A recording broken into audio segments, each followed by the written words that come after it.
City of Tshwane Mayor Cilliers Brink has announced that the city is working around the clock to find the source of the Hammanskraal cholera outbreak. Newzroom Afrika's Zola Sholwana is in Hammanskraal and she attended that briefing. She's standing by to speak to Cilliers Brink. Good afternoon, Zola. Thank you very much, Dudu. If you could just allow me to bring in the Mayor of Tshwane to confirm the latest number as far as the cholera cases are confirmed. Sir, thank you very much for your time. If you could please kindly confirm us the number of cholera cases that we are currently looking at. So the number of deaths, the latest figures from the Department of Health, and City of Tshwane must correlate these figures before we release them, is at 23. I have been busy with meetings with ward councillors in Hammanskraal as well as the media, so I can't give a completely updated figure, but that's where we are at the moment. Now, families have been then coming up with questions as to the city, or rather the government, will they do anything with regards to assisting with funerals of those who died of cholera? So currently we're using social workers to reach out to families to identify next of kin. Because obviously you can imagine that it's not a simple matter of just paying over money or paying invoices. We also have certain rules to follow on our side. So the social workers are identifying those family members. I have said that from the mayoral discretionary fund, the city will make money available. But again, I have to stress, this cannot happen as quickly as folks might need it to happen before funerals and so forth. I've also written to the Premier of Gauteng, to say, this is what the city can contribute. Can you possibly top up our contribution to those families? Now, the issue of the quality of water in the area of Hammanskraal has been an issue for quite for years. The residents have indicated, as the city, where to from now?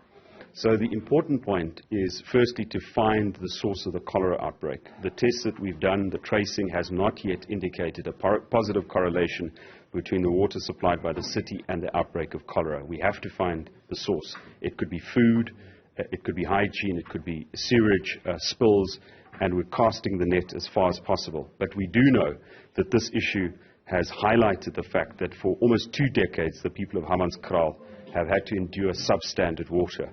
Water that doesn't necessarily have cholera in it, but that is not suitable for human consumption, not for drinking, not for cooking, without further treatment. The way to solve that problem is the upgrade of the Rooiwal wastewater treatment plant. We've said as a city we will contribute in the next 3 years 450 million rand, but that's not enough. That's not nearly enough. And so we've engaged with the Minister of Water Affairs, we've engaged with the DBSA, as well as National Treasury, to see if we can get the additional funding, so that instead of doing this thing in phases that will take years and years and years, we can get a full capital amount, we can do the upgrades concurrently. And also what I have to say is we want to avoid some of the mistakes made by the city before. We don't have full trust in our own supply chain management system, so we would want to look at what ways do we look at somebody else implementing the project for us, at least somebody that has integrity, and that we can ensure that the money allocated actually gets spent. Now, are we looking at more tests being conducted to make sure that you find the source of the cholera outbreak?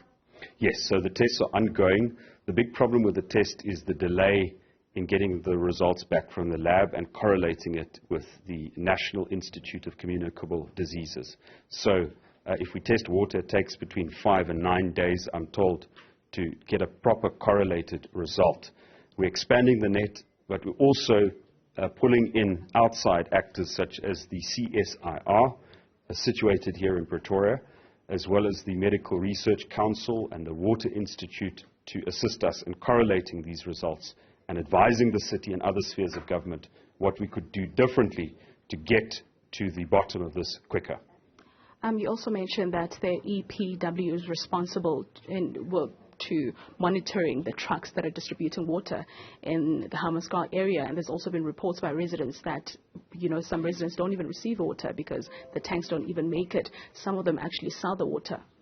So we've set up a disaster operations center.